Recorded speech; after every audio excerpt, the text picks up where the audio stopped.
So welcome to another video here at Back to Classics, and today is episode 4 already in the NCR 900 TT Formula 1 restoration that we have covered before. A lot has happened and a lot is going to happen, so we'd like to discuss that in this video.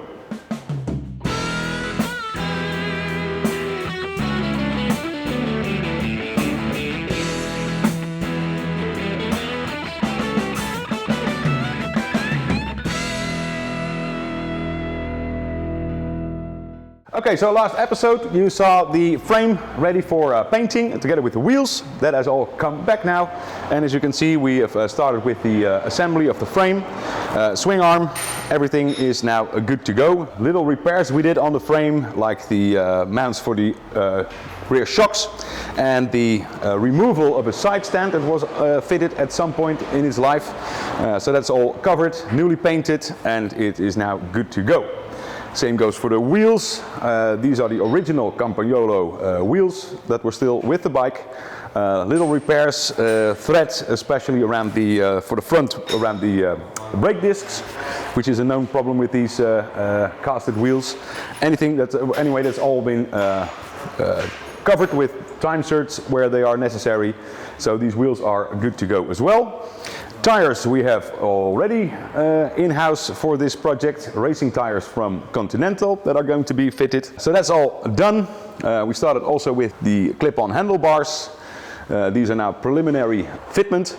They need to be zinc plated, but at least we have the specifications all done, and that is all set in drawings as well, so we can use that information for future projects. Front fork is a completely new one. The original front fork that was fitted to the bike was worked on and is not in a perfect condition and very hard to restore, which is why we chose to fit a new front fork. These are newly made to the correct specifications, so this is all newly made CNC machined fork legs with internals from Maxton, so that's a high quality modern suspension cartridge in there, fully adjustable. So that's definitely something that is going to be improving on the handling of the bike. And then of course we sourced the original triple clamps, upper and lower, that were restored and newly painted. So that is all set to the correct specifications for the NCRs as they were built back in the late 1970s. So that's all sorted, and we're now. We need to discuss the rear shocks. Original Marzocchi AG1 rear shocks that were also restored and are also in a perfect 100% original condition. So that's the rolling chassis as far as we've come now. There are still some parts at the paint shop, like the tank seat combination and the fairing. You saw in the previous episode how we newly make these in new molds taken from original parts, so we're very happy with that. And then there are some other bits that are going to be sourced as well, like the footrests coming from our 3D development that are now CNC machined. And things like the brackets for the fairing and the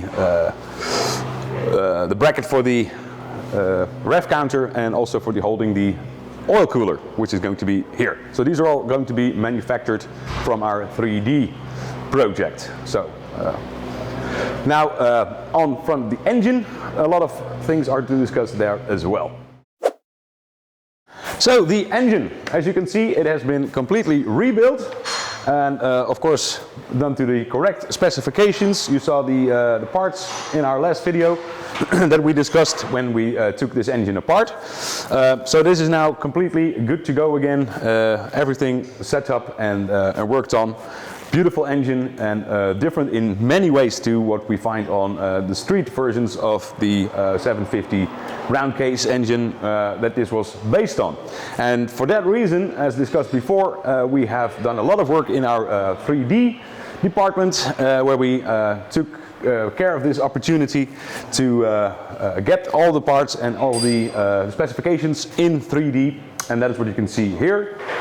These are the crankcases, all made up in 3D, so we can actually now take it a step further if needed to get these newly made and perhaps even make it into a complete engine.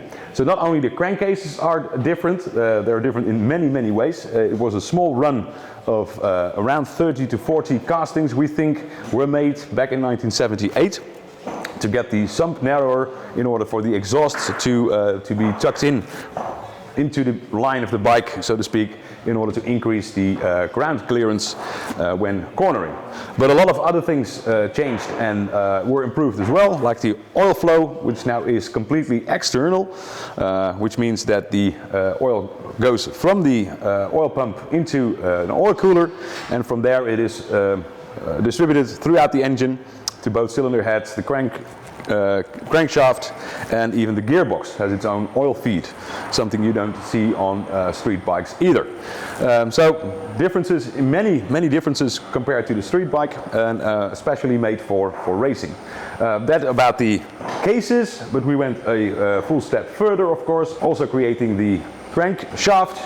As you can see here, it's a much lighter version of the crankshaft that was built for the street bikes. Although the stroke is the same, it's 74.4 millimeters, but you can see here it is lightened in many ways. Same goes for the gearbox that we also drew up in 3D, as well as the cylinder heads, the Desmo system, the camshafts, everything. So there's a lot of knowledge there and a lot of things we have learned from this project, and the 3D drawings and development that will enable us to keep that knowledge and use that in the future for perhaps other projects that come along. Meanwhile, with all that knowledge built up, we have finished this engine, as you can see, and this is now ready to be fitted to that beautiful frame that you see behind it.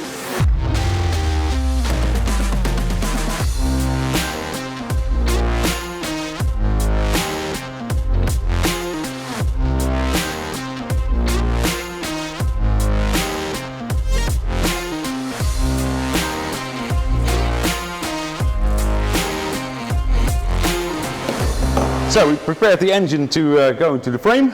It's now on the workbench, so let's see what happens.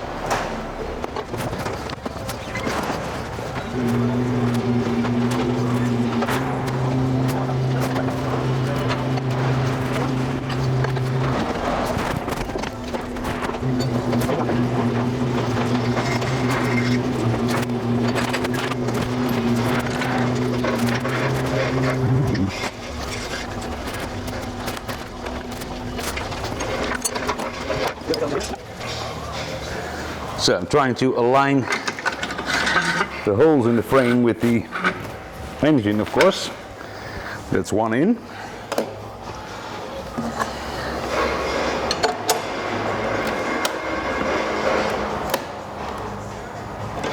There we go.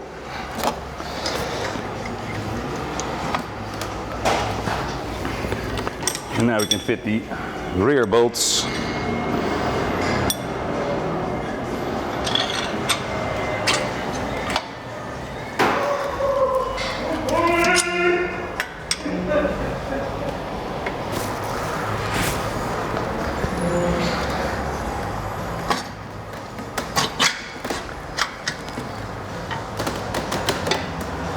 It's in.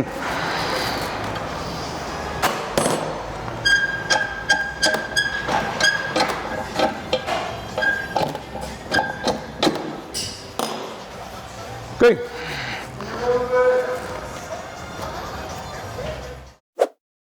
So as you saw before, we worked hard on the 3D development of this range of bikes actually, for both restoring this bike. A lot of parts were missing that we need to recreate in order to get this bike to the level of originality as it was back in 1978 when it was new, but also to make sure that for future generations we're also able to supply parts for these highly specific racing bikes, like the frame, but also the exhaust.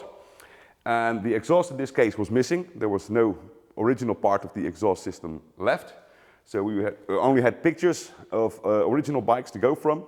And that is how we developed in 3D this mock-up set of exhausts, because this is a set of exhaust made in plastic, 3D printed plastic. Of course, only just to fit a preliminary set of exhaust as a sort of a prototype and as a model for the actual exhausts that are going to be made. So here you see these plastic exhausts fitted, and we had to make some alterations. We were not happy with the initial fitment, so some angles, some things were a little bit twisted, but the way this is now mounted, of course just with preliminary duct tape in place, but it is at least a model we can use for the production of the exhaust in the next few weeks. So we can go over how this exhaust system actually runs on the bike, because it's quite a remarkable system, and the whole reason behind the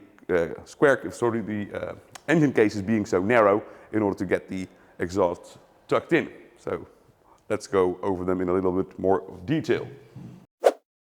So here is a view of the exhaust fitted to the bike.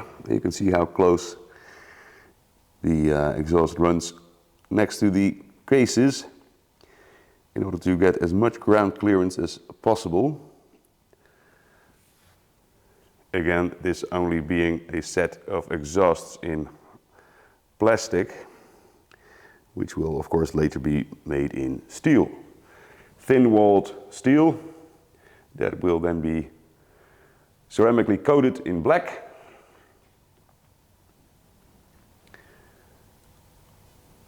Going to the left exhaust, and here again the clearance on the frame is minimal, as you can see here.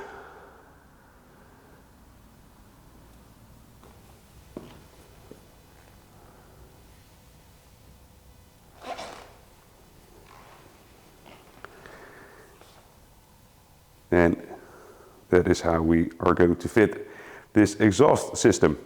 There also needs to be a balance pipe between the left and right. It's just underneath the front pivotal point of the swing arm.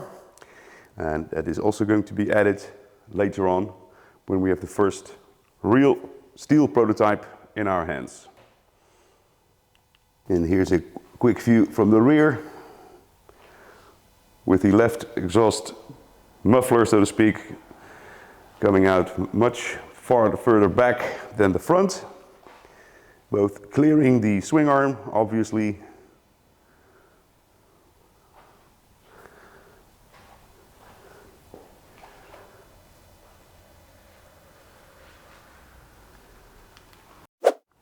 so good progress overall. Engine is done, frame is done.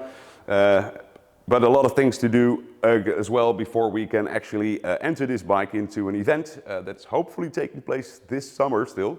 We'll definitely keep you posted on that. So what is up next? Definitely the exhaust, because these need to be made up in steel, of course, which is quite a job. Then that first prototype has to be fitted in order to see what changes need to be made, etc. Then we can send that off to be ceramically coated.